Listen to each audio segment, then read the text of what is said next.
All right, Steph is going to get us started. Yep. So I'm really going to speak very briefly.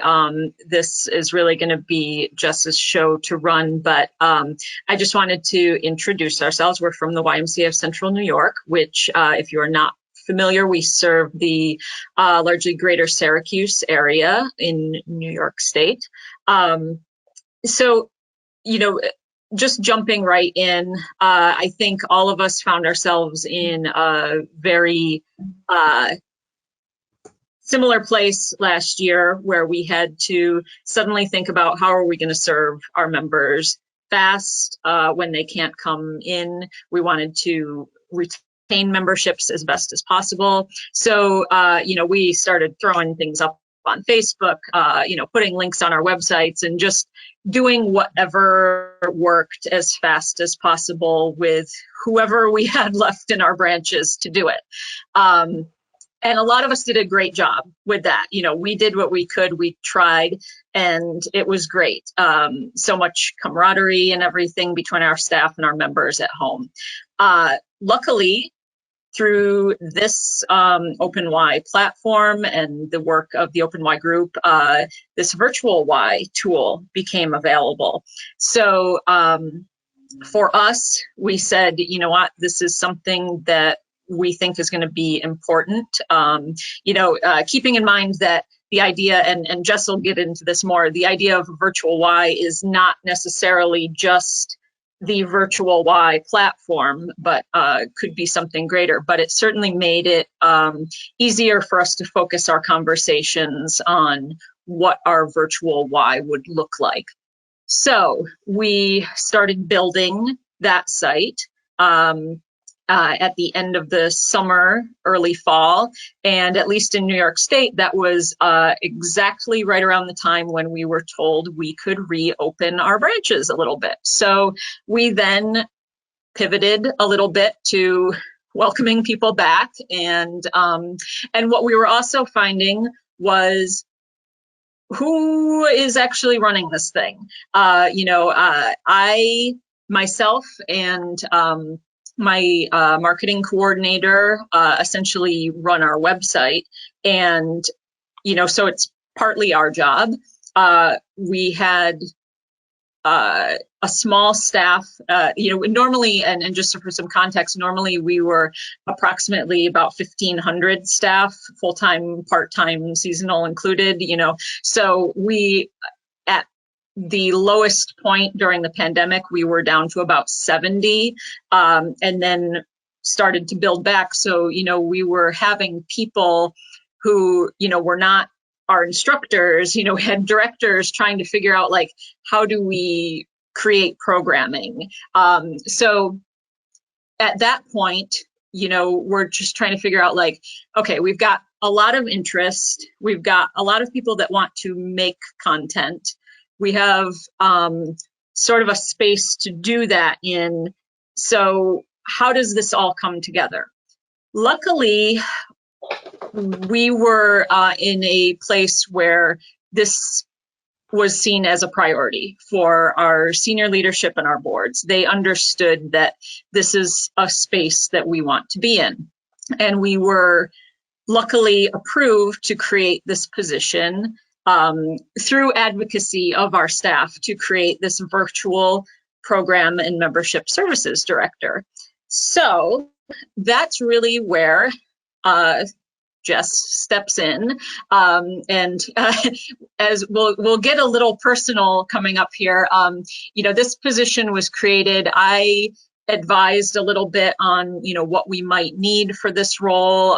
There was a lot of input around our association, and I shared it out to my network once we released the position, and then heard from somebody I knew very, very well. And, so basically, long story short, go back in time, make friends with somebody that has all of the qualities you need, and you're good, you're gold, you've got your virtual Y all set. So it's that easy, everyone. But I was so pleased when she reached out to me, because I knew that this person would have the qualities that our association would be looking for to really lead this. And I'm really going to give it over to Jess right now because she can kind of put together her journey through joining the Y and leading us through putting all of these pieces together to bring us where we are now in our virtual Y journey. So Jess, welcome. Thanks so much, Steph. Like Steph said, we've known each other for a long time. And I don't know, I didn't talk to Steph about how much I was going to say, but I mean, I'll tell you, she helped me make my senior thesis film in art school. So that was like a long time ago. But we, maintained a friendship basically, and also really had a creative relationship for many years now, over a decade, I will say. I can't do the math real quick to say that, but so for example, and again, this is like, I want to share this because I think it's one of the reasons why we were able to get up and running so fast, because we have a very trusting, creative communication and relationship with each other. I like to say that Steph knows all my exes. Like, we formed a band with my ex-wife. Like, she has a puppet of my ex-husband in her closet somewhere. We made a film together. We made an album together, and then when I saw that she posted this listing, I had been thinking about wanting a career change because for the last decade or so, I've been a professor, and it's been unsustainable. So I'm an artist, a professor, a writer. I also just finished my 200-hour yoga teacher training last summer. So, it was like a moment for me where I was looking for a career change. And then I saw this weird, like, chimerical, alchemical job posting where I was like, did you like write this thinking about me? Because like, it just seems like the perfect job posting. So I applied, and after a process that was much longer than I expected to be, I ended up getting the job, and then we were able to kind of hit the ground running. If you are curious, we'll share out this PDF, and you can see some of our music videos and also the film that we made together. So if you're curious to see like what came before the virtual Y, and it's all really weird, like feminist labor music from ukuleles, and then like an experimental art film about butter. All right, so fast forward to 2021, or 2020 actually. I joined the day after the election of 2020 in November, and I wanted to figure out who we were, right? So like getting started, like what is a virtual Y? Who are we? Like what are we doing? So and because I was new to the Y, I really had a lot of work to do to try to figure out what it was so that we could have a grounded idea of moving forward. Because as an artist and as an art professor, you always need to have the concept through which you realize the form.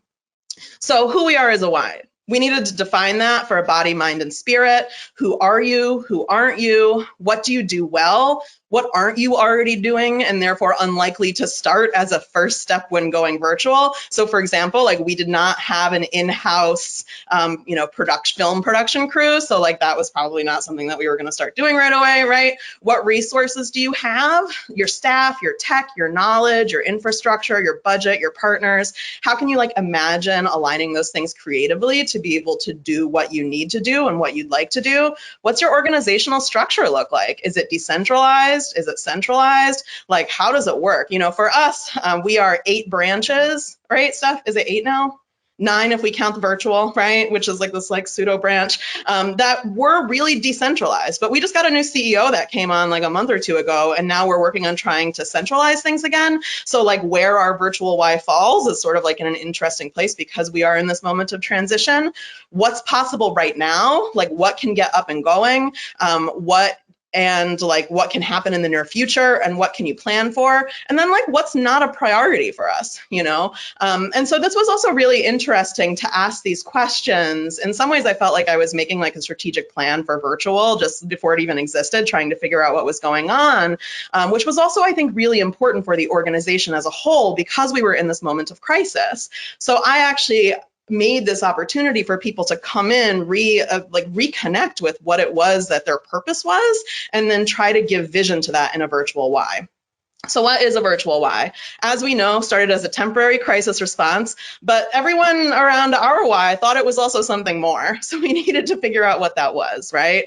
You know, a lot of people were thinking that like, okay, like we're now in the 21st century, we got to keep up with the times. I guess we got to like kind of figure this out now, you know, and then here I came. What kind of available resources do we have? Like immediate ones, like what do we have access to? How can we reappropriate budgets that already currently exist without having to, you know, completely upend everything or ask for new money? What kinds of things can be planned, like grants or next, you know, cycles of budgets? And then how can we get creative with stuff?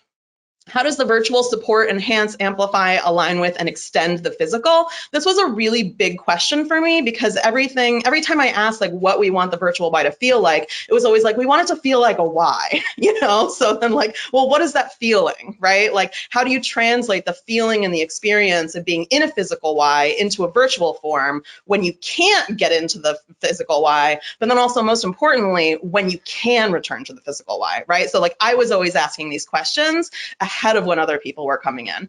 And then finally, you know, like really critical to this was finding the vision and naming the spirit of this. So how do you do it? You got to name it to vision it. So how do we figure that out? I asked a lot of questions. I had a lot of meetings, specifically with our senior leadership, also with Steph and other people that had really been working on this for a long time. Or when I say a long time, I mean like intensely for the period of time of the pandemic, right? So it felt like a long time. And just like asking like, why are we doing this? You know, just like really asking people like, why are we doing this? Listening to the answers, trying to figure out what is and isn't being said, and then trying to figure out what's being said between those words. So this is some like master level kind of like professor art critique kinds of things of helping people figure out what it is that they're trying to do and say that like I bring to this because that was my career before this, right? And ultimately what I found was that most of the answers, as Steph mentioned, were we just want to retain members. Like that's all we want, like, right? Like this is what we need the virtual Y for, is to retain members. But like I pointed out, that's like a scarcity mindset, right? You know, and if you only operate in a scarcity mindset, it's really hard to move out of that into a place of abundance. So trying to figure out like, okay, how do we move from that scarcity mindset of like, we just don't want to lose anymore, to an invitation for something bigger, more sustainable, hopeful, and even visionary, right? And so because I'm an artist, I was like, I think a metaphor would be helpful. So we eventually landed as this idea of virtual Y as a bridge. We had a lot of other ways that we went there. I had like a metaphor that I was kind of using as an example of like a constellation or a node, but that evolved into this idea of a bridge, which allows people to cross between the physical and the virtual whenever they want for whatever reason, essentially just giving them a choice. So it could be childcare issues. We have a lot of snow, you know, like it could just be people's schedules, right? So when we are allowed and able to come back into the buildings at full capacity, people, it turns out, still want to use some of these virtual resources. So we're finding that as people are getting more vaccinated, they're more comfortable returning, they're still using virtual classes. So like we have a chair yoga Tuesday, Thursday virtually, you know, people are going to that chair yoga on Wednesday and they're just hitting all three of them. So that's been like kind of cool to witness and to see that people are really like that choice. So we're embracing a bit of a hybrid dynamic model, offering just more choice for members. And this is, you know, I think something that's also really important for me. My yoga teacher training was trauma informed. A lot of the research and work that I did as an academic really was around trauma and thinking of ways of being kinder, gentler, and more healing in what we do. And extending an invitation for choice is a trauma informed practice. And we are all in a post-traumatic situation right now, right? So thinking about how holistically we can also infuse some of these best practices into the structures that we develop from the ground up, like we are with the virtual Y, is something that's really exciting and important for me. Other things that we were thinking about is how can the Y be a cooperative site, like as a bridge? So this central organizing point connecting different branches across space and time. So like we are resource sharing, right? There are instructors associated with one branch that are now reaching everybody in our branch, because anyone that's a member of the CNY of the YMCA of CNY gets access to all of our branches, including the virtual one. But most people sort of just like hang out at their home one. So it's this nice way of connecting all those resources together and getting, our staff and other folks to sort of like collaborate a little bit more. And then expanding that a little bit larger to think about how it can be a communal table, and just asking questions about how the virtual Y can serve as a vehicle for establishing more cooperative relationships with local organizations as we work to create a more just society. So, I think that this is something that's kind of cool, especially where we are organizationally with our new leadership, is that like the virtual Y has the potential to do this, especially in a time where we're not able to gather physically, we are able to make those connections virtually. So how did we do it? All right, started as a crisis response. Steph mentioned this, right? Our existing staff did an incredible job of being creative, of like making stuff happen, but it was unsustainable. There was really a lot of frustrating issues. 2 of our branches were doing most of the heavy lifting. There was just massive loss, lots of unknowns, and staff became really overburdened. And it was also no one's specialty, so like that's just not a sustainable model. So in moving into stabilizing and prioritizing, they made the wonderful decision to hire me. And then my first priority was like, okay, we've just got to stabilize what's going on here. We've got to stabilize what the systems that you guys have invented so that we can figure out like how to go forward. So the number one thing was infrastructural priorities. So we had Ethernet cables installed in the rooms where we were broadcasting our Zoom classes. This like improved the quality of the delivery of our content almost immediately. I also established, with like a lot of research, like $1,000 mobile kit for live streaming. So what we did is within each of our districts, 1, sometimes 2 branches have purchased this $1,000 kit that can be wheeled around wherever, set up by the instructors, and then they get on Zoom and teach their classes, pack it up into a backpack, roll it away, and then, the room is free for the next person. We also have, we're making great use of the virtual Y website. We had a couple major transitions. So in February of 2021, we moved everybody from like a pre-registration, search your email for the Zoom link, right, into the virtual Y, where you log into the virtual Y using your credentials, and then you click on the class, and then it opens automatically. It was a little hairy, but we made the transition, and it's been great so far, and people love it. And then in March, we did the big design upgrade, and it's been really wonderful. And I'll give you guys a little bit of a tour in a moment with that. We had what I like to call a very good enough approach, which means that you kind of figure out what you need based on the output and then reverse engineer it. So for example, we use Zoom because we really like the connection with people, and our trainers and also our members really like being able to interact with people, whether it's webinar or whether it's a regular meeting. But Zoom is only 480p. Okay, so I don't know if you guys know much about like video output and pixels and stuff like that, but we've got like 4K, which is like a super 4K and above, which are these super high resolutions. 1080p is kind of like your classic HD. 720p is your, old school HD. 480p is, what Zoom is, and what came before 720p. So, so I was like, I taught this stuff, I taught college kids how to make films, basically, is one of the many things that I did. So I was like, well, if we're only outputting to 480p, we like don't need a black magic camera in a professional film studio. Plus, we don't even have a budget for that, right? So what if we just get like a decent enough affordable webcam, plug it into a laptop that we're going to need to upgrade that can handle the graphics and the internet, which we didn't have to start with, and then we've got our Zoom classes, right? And it was awesome. So this idea of also figuring out like what it is that you need and then reverse engineering it is like really a smart way to think ahead strategically and then be able to function like economically. We also applied this when we were doing some of our on-demand content, which I'll talk about in a little bit, where,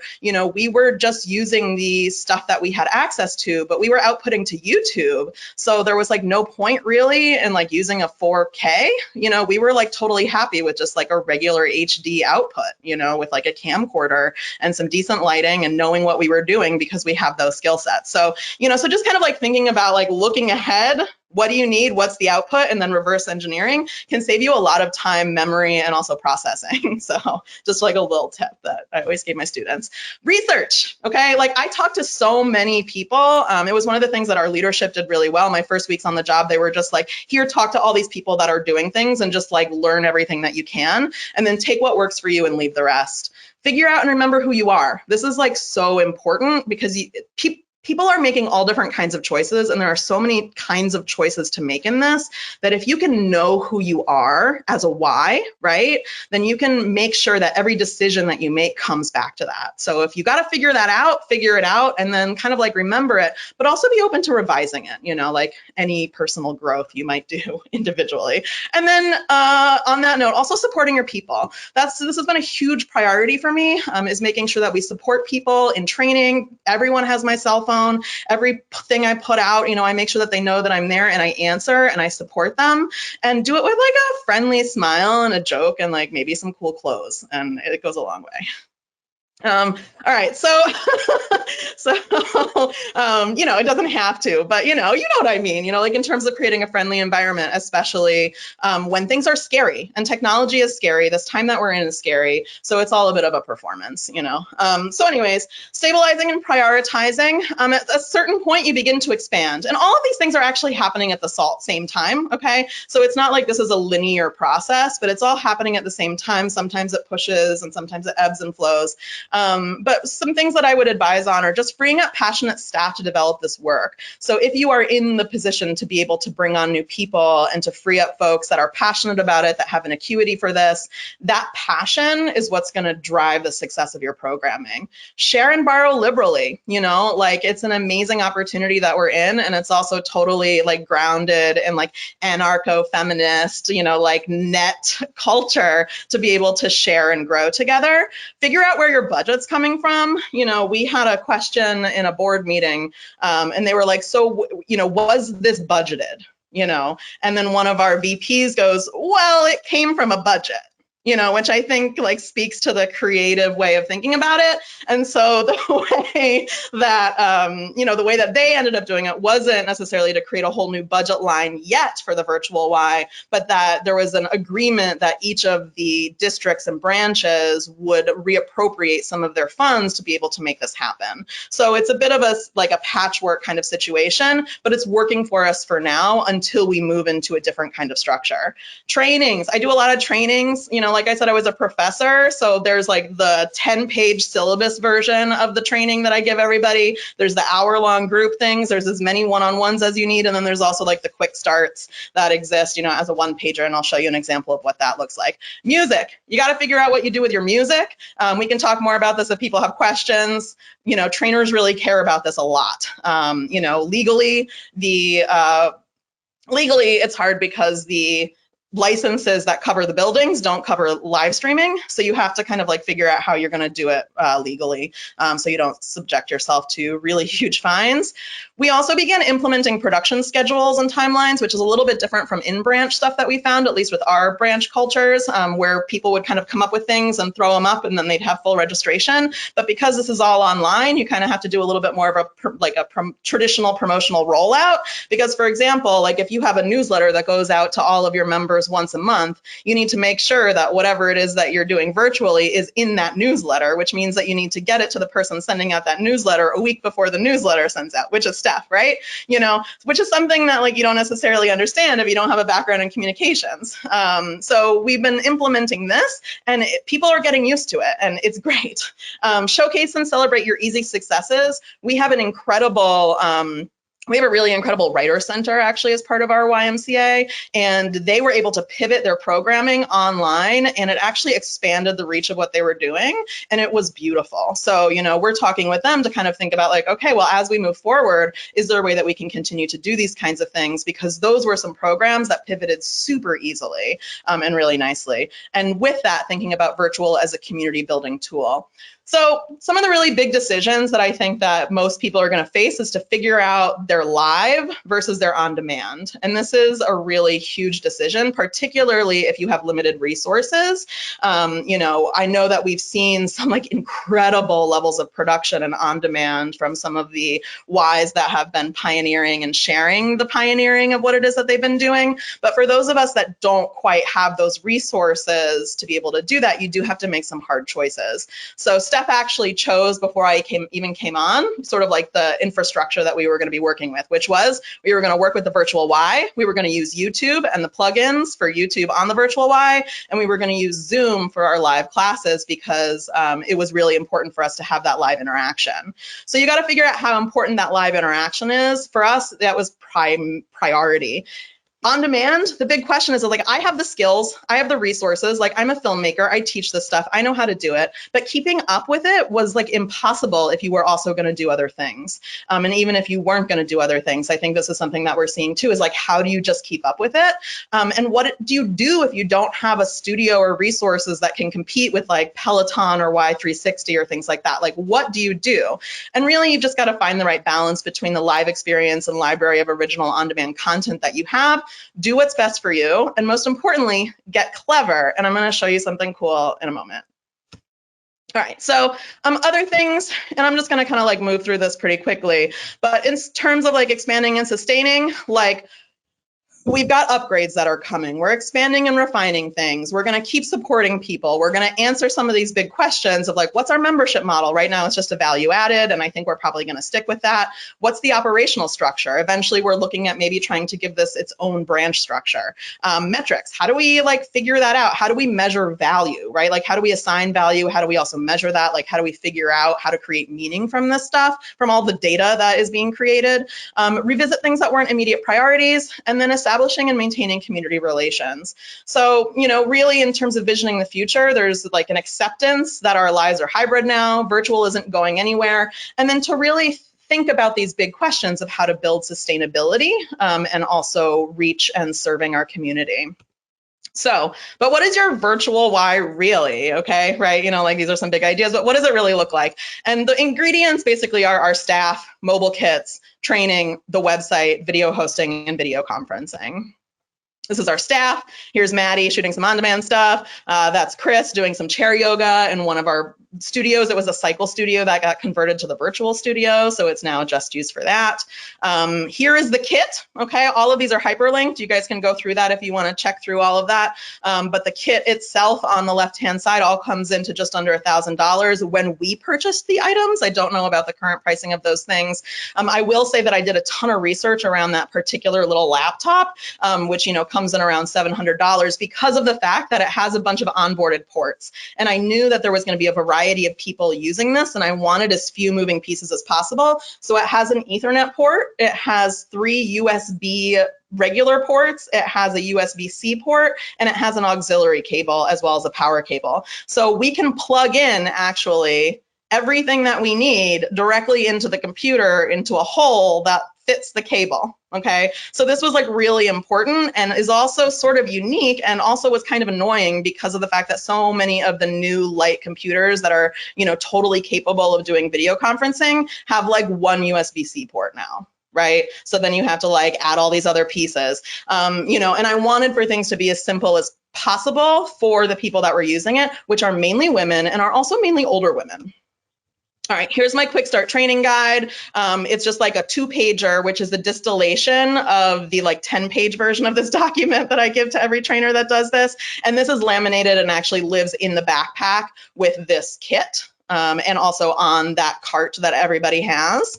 The next piece is our virtual Y website. We can give you guys a temporary login, I believe, if you're curious. Just reach out to us if you want to poke around on your own. But once you log in, you'll see the event series. When you want to access one of those, you click on it. You got a specific page for that. You click join now, and then your Zoom opens, and then you're live with our trainer. We have a video section where you upload videos to YouTube. You click on that video, you play it right inside of our virtual Y platform. The blog is something that actually Steph hacked in like a really ingenious way. So there's these are the 3 main functions of the virtual Y, by the way, are these event series, the video, and then the blog. The blog we use for information. So for example, we have virtual academic supports where, you know, we have tutors that are able to actually serve kids all over the place that just log on through Zoom. But for us to be able to have more information, we just kind of hack that blog function and use it to direct information outwards. Learning and growing, the big things, I'm going to share like 4 kind of cool things with you that I'm sort of like tickled by. So the number one thing is demystifying technology. And the way that we do that is by training. Like I said, the way that I do that, and I really prioritize this, it probably comes from my background as an educator, is like the step-by-step syllabus version, the quick start guide, in-person trainings, literally for anyone that will listen to me. And the more people that are trained, the better. And I find that the more education that we have, the more empowerment, the more comfortable people feel. With that, we want to just support and empower people, create trust, communication, and like gratitude for everything that they're doing. And then most importantly, and I always say this in all my trainings, is that like forget the stereotypes about technology. I think that particularly as women, particularly sometimes as older women, there is this stereotype that technology is inaccessible to us because technology is held by savvy men who are generally, not that great at communicating. And so, no offense to the men in the room or the folks that are, everyone here is amazing. But like, this is my experience in technology, right? Is that there is fear and some reticence for non-white men to access and embrace technology unless you come through some sort of radical channels. And so I like to just say that like technology really is about patience and pushing buttons. And like, who knows more about patience than women? Really. And so that tends to really hit home with a lot of people, and like shoulders relax, people smile, and then people get up and start playing with the computer. So, so there's just some things like that I think that we can reorient our relationship and other people's relationship to technology by demystifying it a bit and just being like, listen, like, just like be a little patient. You're good at that. And then push some buttons, like you're probably good at that too. So, so there's that. This is something I'm very proud of. So a very clever on-demand library. So I was really, really stressing out about the on-demand, okay? Like it was really stressing me out. I was starting to feel a little burnout. I went on vacation and then I came back and I realized that the Virtual Y plugin for YouTube, you could put any YouTube video in it, right? So I was like, oh, okay, we can literally just put anything on YouTube on the Virtual Y. Who made a lot of content in the early days of the pandemic that's still online? All of the YMCAs all across the country and Canada. So I made a spreadsheet that has something like 500 things on it. And it's only a few right now, like I only went through like a few of the different, Ys that popped up on my early search, but within a day or two's worth of work, I had 500 videos that can be uploaded to our Virtual Y. Yeah. So, and so that's our spreadsheet. I can figure out how to make a shareable, editable version of this so we can maybe co-author or collaborate on that.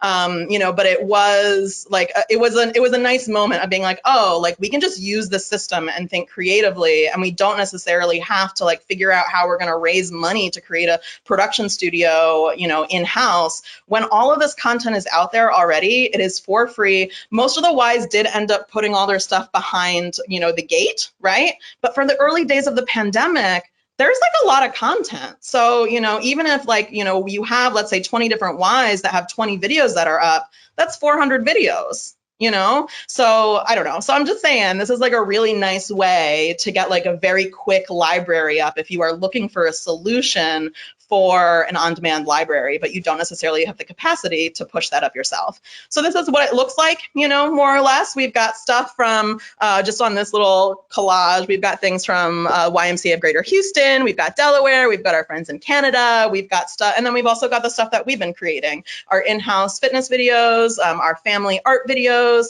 our speaker series, our poetry reading series, to really just kind of like offer a robust vision for what it is that our Virtual Y looks like. Learning and growing. Some of the big things are thinking about and identifying the programs that pivot really well, okay? So one of the things that I actually, like, it was an idea that I had in my interview, and we were actually opening a new branch. We were opening a new branch in the middle of the pandemic. It's a small women's only facility that was developed over the course of more than a decade with community partners to specifically serve modesty conscious new Americans in the specific neighborhood within Syracuse.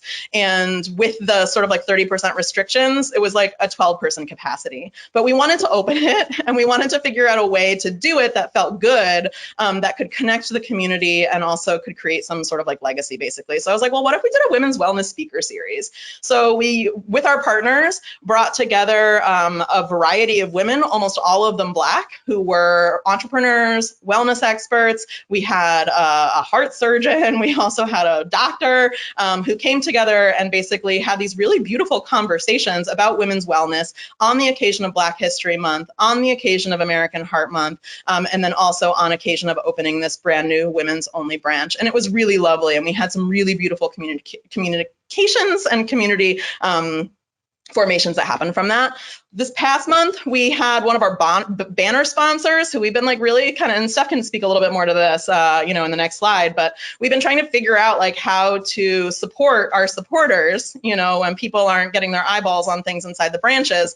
And so we offered like a series for them, and we had like a lot of people sign up for it. So we had like 250 people sign up for a lecture on joint replacements. And it was like a huge turnout. And, you know, and we heard internally too that we've been partnering with these same folks for years, and we tried to do in-person things, and we'd get maybe a handful of people. So to be able to like at the end of a series have hundreds of folks that have like signed up and tuned into this was like a really kind of incredible thing that has opened up some possibilities for us. We're also looking at these kind of series as being an opportunity to really live our DIG ideals and also to form community relationships. So in both May and also for Pride in June, we're looking to connect not only with like wellness and health experts, but also local organizations that are also addressing the same issues that we want to be uplifting, spreading, and you know, doing. So that's exciting. Other things that pivoted well were member meetups, which are just like basically Zoom meetings that have common interests, like a book group club or something like that,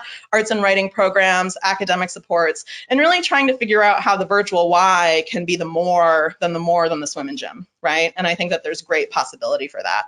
So all that being said, I'm gonna pass it back over to Steph. Thanks, everyone. Thanks, Steph. And you know, like she said, she shared a lot of content there, and we'll make that available. And we're happy to share any of the resources, and we'll any questions you have later. I just wanted to touch too more on what she shared about connecting with our donors and sponsors. You know, I think like we said, you know, sometimes we would offer, you know, you can have a table at an event or set up, you know, in the corner of one of our branches, and you have that moment. But what this does is allows us to, for example, our series with SOS, which is an orthopedic surgeon group here, you know, we now have this content series with them that can live and have that sort of long tail on our website and be shared, you know, in the future as well. So, you know, it creates a lot more opportunities to use that content in the future. And it's less about a moment in time with the donor sponsor and more about something that we can reach out to in the future. So it's really just been a lot of opportunity there of how we can continue to expand on that and offer more possibilities for connection with those groups. So I think, you know, at that point, I think we can open up for questions if anybody has anything. There have been a couple of questions that have come in. Thank you, Steph and Jess, first of all, for such a great overview. I actually really appreciate the comments on supporting people through personal growth, because I think one of the things that we don't often talk about is how challenging just learning anything new can be, especially when, you know, the past year has not exactly been stress-free. I don't know about the rest of you, but I've heard from a lot of people that just feel like, oh, it's too much. You know, there's like every day there's something new, and then I have to learn the next new thing, and I can barely keep up. And by the way, I have to homeschool my children.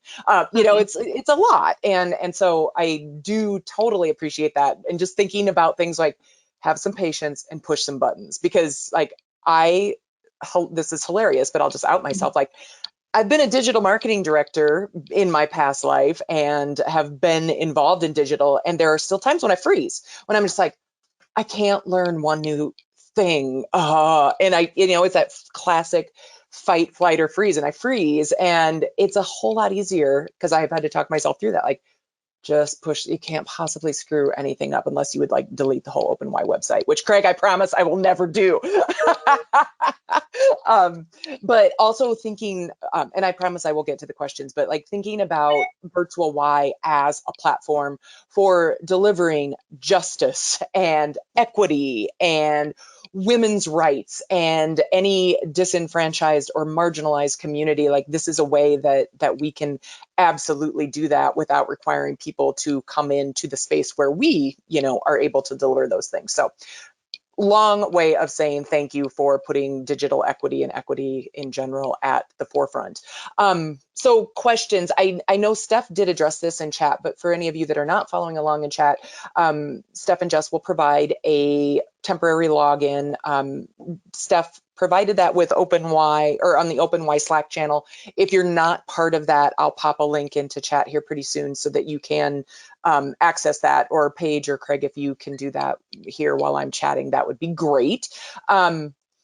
One of the questions that came up, and Steph, I know you addressed this in chat, but let's talk about it, is permissions. And one of the questions that came up was, did you get permission from those other Ys to use their YouTube content? And I thought the answer was great. So let's just talk about that.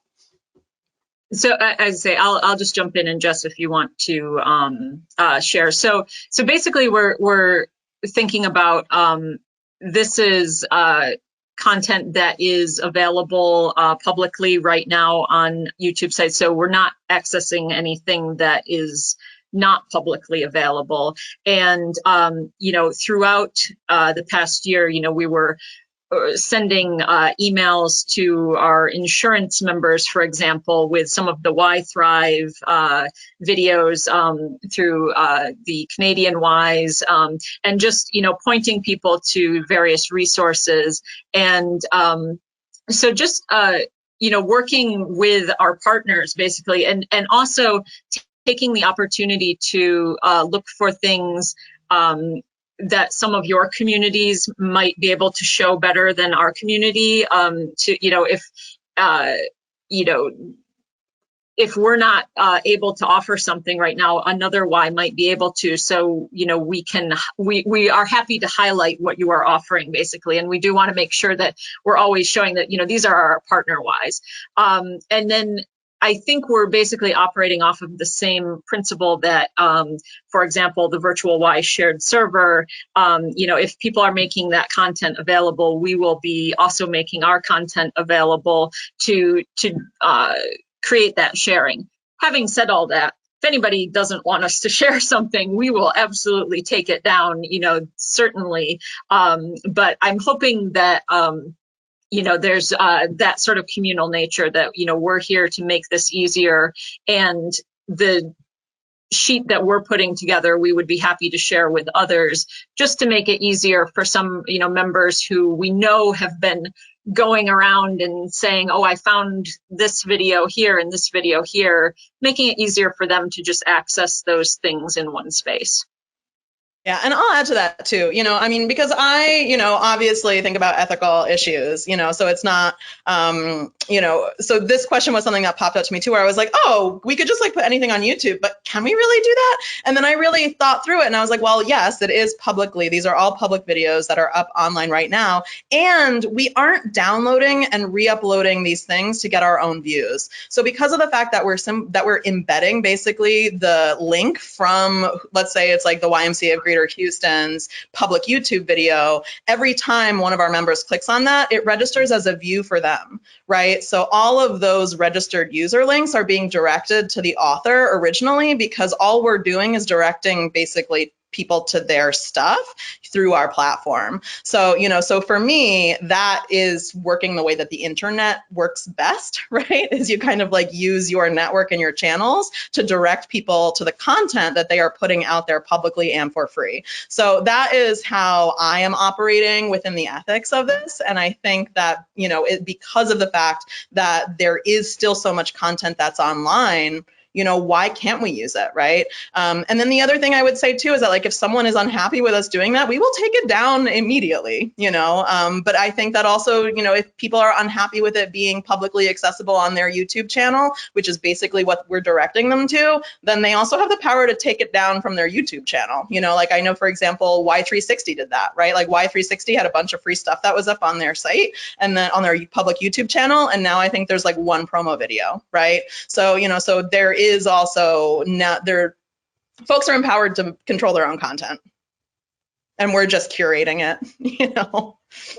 Thank you. Yeah, I think there's a big conversation about sharing, especially around virtual Y, and there are folks that don't feel like, oh, my stuff is not ready to post. But if it's out there, then likely it is ready to post. And I would invite any of you that are concerned or don't want that, just to go back, audit your channel, make sure that there's nothing out there public facing that you aren't okay sharing with the world, because that's what YouTube does as the second largest search engine in the world.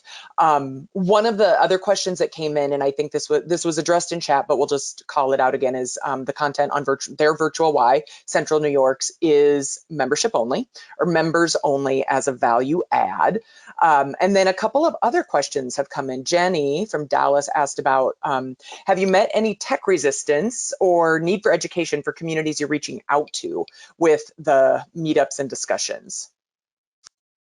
So I'm not entirely sure if I'm going to answer this correctly, but the way that this is like a big question in terms of like access to technology, which is a question that we had very early on with some of our folks, is like, okay, well, as we move forward, like, what about folks that don't have access to technology? What about communities? Like, how do we serve people that don't already have this infrastructure in their own homes or access to it in other ways?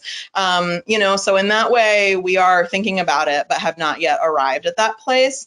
In terms of like tech resistance or need for education for communities we're reaching out to, I would say that I interface with like two main populations that need like tech troubleshooting. One would be like the speakers for our speaker series, and I just do tech run-throughs with them. Prior to doing this job, I was a professor, and like part of what I did for that was manage speaker series. So we would always do a tech run, like a 5 to 10 minute tech run sometime before the afternoon of the thing that happened, so that we can walk through any kind of tech issues to make sure that the Wi-Fi is good, that the sound is good, all that stuff. The other thing that I do a lot of support around is some of our seniors who use this a lot, right? So they make an incredible use of our virtual Y network and our virtual Y platform. And I spend a lot of time on the phone with people. So like basically like being on the phone, walking people through the website. And that's just been like a really interesting way of doing things. I've also started doing this thing, which is kind of wild, but sometimes I will like teach people how to Zoom, but in Teams. So like we'll meet in Microsoft Teams, and then I'll share my screen, but then we'll also be on a Zoom call so that I can teach our staff how to like run a Zoom meeting while we're both there together. So it can get a little wild, but it's also fun. Nice. But those I think are like the main populations where I'm doing a lot of this. But I will say that like in terms of some of the other meetups, I think we are in a place of trying to figure out like, what do we throw out there and see then who comes, and then how do we also like figure out like what it is that people want. So that's a moment that we're in right now, is trying to figure out like what our virtual programming looks like. Jenny, and I'll just cover your question, or was there something more specific you wanted Steph or Jess to address? You actually specifically talked about it, Jess. Oh, I'm sorry. Go ahead, okay. Jess. I was just going to jump in and say I actually literally just had a meeting yesterday too. There are groups in our area that are doing research about broadband access in our area, and we're looking to partner with them. So basically going from that super low level to just making a phone call to one of our members to we're looking, at a very high level of how does the Y act as an advocate for access, thinking about our own programming and how people will be accessing these things. That's a priority for us. Cool. Liz had a question about mobile kits. After that, there may have been a couple questions, but I got kicked out of the meeting as the host. Neat. So I don't have them. So we'll go to Liz's question. Can you just talk, Liz? What was there a specific thing you wanted to talk about with the mobile kits? I know you want to talk publicly. I love talking publicly. You know it. Thank you for all the really good information. I arrived a little late, but I'm with the YMCA of the Triangle, and one of the things we're looking at is sort of what you guys hit on about these mobile studio kits. We, like YMCA of the North, built a virtual studio, and everybody, of course, loves it, and they all want to become a part of it. But we're trying to figure out if there's a way for some of the different types of programming as we start looking into youth programming or just different types of virtual programming. I love this idea of a mobile kit that essentially a branch could come, almost check out and collect, and then we could enable them and train them to almost do their own live streaming. So I'd love a little more. I missed the slide because I was in the middle of doing something else. So I'd love a little more information about like what's in that kit and how you roll that out and training for that. Is there someone with the person as they do it, or are they really like completely self-sufficient, which would be a dream, but might not be an achievable dream, as they say. So. Yeah, sure, totally. Thanks for asking, because I love these things. So this is the list. All of these are hyperlinked to Amazon, which is like how we buy our things. So we'll send this out to anyone that registered, and you can click through the specifics. But it basically consists of a laptop that has a bunch of ports on it that we can plug stuff into directly. That was a big priority for me because I knew a variety of people were going to want to use these, and a simple puzzle is better than a really complicated one. Right? We have a Samsung XPD2 USB microphone and headset. So what that looks like is this guy right here on the left-hand side. It's like a wireless transmitter that you plug in a headset to. I ended up getting these because when we were trying to order stuff, like all of the fitness specific ones were out, right? Like they were all back ordered. We couldn't get them. So I was like, well, I have a background in theater. So what if we just use the ones that actors used? They're designed to be really lightweight because our trainers were complaining about the ones that they had before that they were too heavy. So I was like, all right, I'm going to find the lightest one possible. So this is what we got. It is the transmitter into the computer. I wanted to do it direct into the computer transmitter because our output was Zoom, right? Like we didn't need like a board with XLR cables and all that other stuff because that was beyond what we really needed. So I was like, if we can just get creative and clever about this and reduce the amount of technology, then that will work. And these have worked great. Like they are really, really wonderful. And then if you look on the right-hand side, we've got a USB HD webcam that plugs in. We've got an Ethernet cord, and then that's just the power cable. That all lives inside the backpack that's in that center image there. And there's also a tripod, and that all fits inside that rolling cart that locks up. And I ordered that because it's super heavy, super noisy, and it locks, and it'll be really hard to steal. And people seem to appreciate that. This is what the setup more or less looks like. It is just a computer that has Zoom on it. I've installed VLC, which is a media player, a very stable open source media player to use for music. Some of our kits use like CD players. So we actually have a DVD or external CD player. And this is interesting because it's connected to the music. So the service that we use, which is royalty-free-fitnessmusic.com, as well as some of the licensed programs that we are allowed to live stream, but not to live on YouTube, have to be burned to a CD or like transferred to a thumb drive. And our staff was the most comfortable with burning CDs and then using that CD player that we then use the VLC media player for.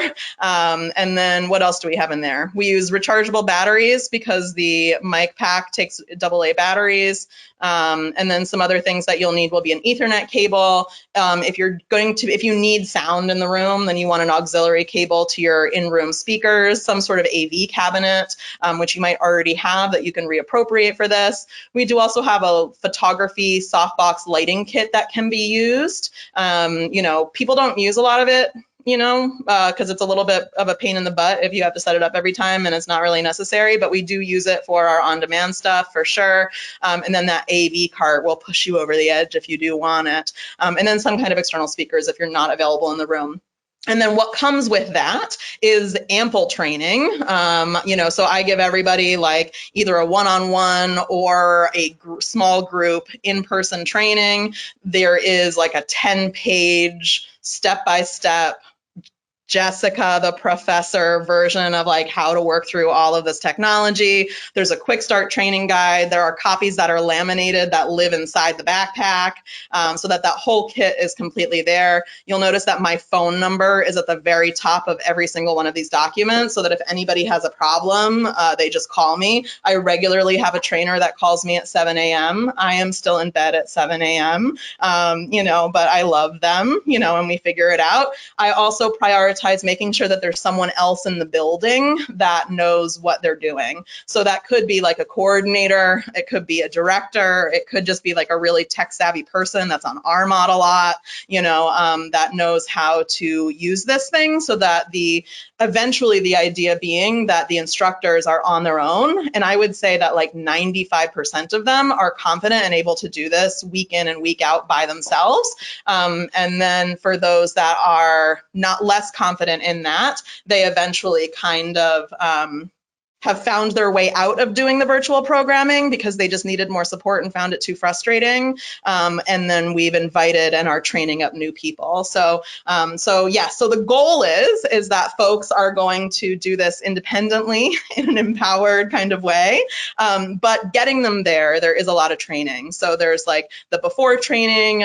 We also have some folks that let people shadow them, so like we've got some like folks that are doing the training, that some fitness instructors that like are doing their classes that are like open to people coming in and shadowing, which has been really awesome. And then I will always meet people for their first class. So their first time doing it by themselves, like I commit to that. So, and if I can't do it, then I make sure there's someone that like knows it really, really well that can be there for them. One of the questions that came up in chat, Jess, while you were talking and while Liz was taking notes, was how long does it take for somebody to set it up and tear it down? And then I'm going to channel my Liz Stevenson, like, does this transfer from branch to branch on a schedule? Is it a checkout model? How does it work? And I know we've only got 2 minutes, so quick answer, and then we'll wrap up and we'll send out a bunch of stuff. And I see that we probably should have a mobile virtual Y meetup to discuss that specifically, because I know Cleveland does it, and I think there are a couple of others. So I think it would be interesting to get a panel going. So everybody know that I'll start working on that, and then over to you, Jess, for those questions. Okay, so in short, most of our branches have 1 or 2 kits or none. So, they either have like 1 or 2 that sort of like live there, that for the most part are used for virtual fitness or personal training. So they have kind of like specific uses. Some of the branches have dedicated rooms where they kind of leave it set up. In those places where there's a dedicated room with the setup, the only time that they have is like the window between classes sometimes. And we have like a 15-minute window basically between many of our virtual classes. So it could be 5 minutes, right? So if you're able to leave the setup set up, it's like a 5-minute setup. I try to tell everyone to be there 15 minutes beforehand so that they can like make sure everything's running, have some time to like have a drink of water, settle down, because tech can be stressful, and then, start again. But it can be a 5-minute setup kind of thing. We do have another branch that does not have dedicated space, and it's like literally a backpack that lives in, the director, one of the VP's offices or something. And so those folks were asking asking them to have a half hour beforehand so that they can go, they can get it, they can set it up completely, and then they can have a break right before the class starts. So, between 15 and 30 minutes, I would say, and I'm just saying this as a person that has done a lot of tech setup. I like to have more time. So I tend to encourage folks to have a half hour, which means that they're going to be guaranteed 15.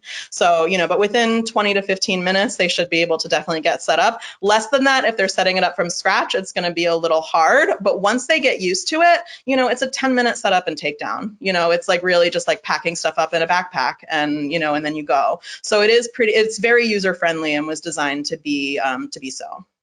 Nice. Well, like with a lot of things, practice makes perfect, and the more comfortable you are, the easier it goes. But I agree, get the folks there early, because I think every YMCA that's doing virtual programming has had the panic. It's 2 minutes till my class starts and I don't know what I'm doing. How do I make this happen? So Jess, Steph, thank you very much for hosting this edition of the Open Y Meetup. This has been really informational and helpful. It's always so good to hear how this is happening in the real world. And you both have obviously a lot of expertise and have put a lot of thought into this and how to make this work and be comfortable for a lot of folks. I know Y North has done that too. And so I will also say that by edict from Mary O, no, it's not an edict. By request from Mary O, we are going to start putting together a playbook. Jess and Steph and Mary O and Jenny Federici from Dallas and Rachel Rufo from Silicon Valley are all going to start putting this together. And so I can see another meetup about that once we get the bones of this playbook together. For y'all to take a look at, to respond to, things like that. But if any of you are interested in joining us, you should. Just let me know. Let's see what else. You'll receive an email from me after this, and I will share a link to Jess and Steph's deck. What else? We promised something else. We can also give you a temp login for folks if they want to. Okay, yeah, we'll do a temp login. Those are the other things. And in case any of your team members want to watch this or you want them to watch this, we will have the recording posted to our YouTube channel probably by middle of next week. So it will be included in the May email. And I think that's all I've got. So I'm going to sign off. I'm just going to check chat to make sure there was nothing else lingering. It looks like we're good. So that's a wrap. I'm going to stop recording. We'll hang out for a few minutes. I'm sure Jess and Steph will answer any questions you might have. Thank you all. Have a great rest of your Thursday. Thank you. Thanks, everyone.